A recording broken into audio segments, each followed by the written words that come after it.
ನನಗೆ ಬ್ರಹ್ಮಾಂಡದ ಶಕ್ತಿಯೊಂದಿಗೆ ಸಂಪರ್ಕ ಸಾಧಿಸುವ ಯಾವುದೋ ಒಂದರ ಅಗತ್ಯವಿತ್ತು.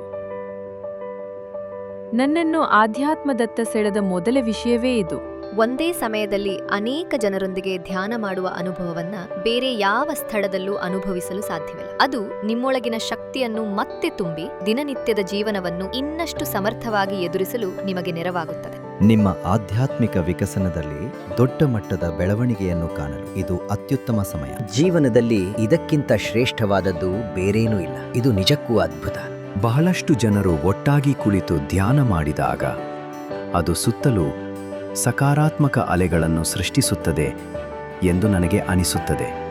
ಆ ಒಂದು ವೈಬ್ ನಿಜಕ್ಕೂ ಅದ್ಭುತವಾಗಿರುತ್ತದೆ. ನಾನು ಇದನ್ನು ಒಂದೇ ಪದದಲ್ಲಿ ವಿವರಿಸಬೇಕೆಂದ್ರೆ ಅದುವೇ ಶಾಂತಿ.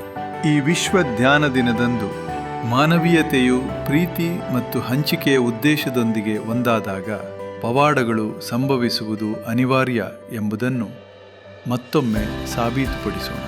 ಎಲ್ಲರಿಗೂ ಆಳವಾದ ಪ್ರೀತಿಯೊಂದಿಗೆ ಧ್ಯಾನಿಸೋಣ. ದಯವಿಟ್ಟು ಈ ಜಾಗತಿಕ ಧ್ಯಾನದಲ್ಲಿ ಪಾಲ್ಗೊಳ್ಳಿ.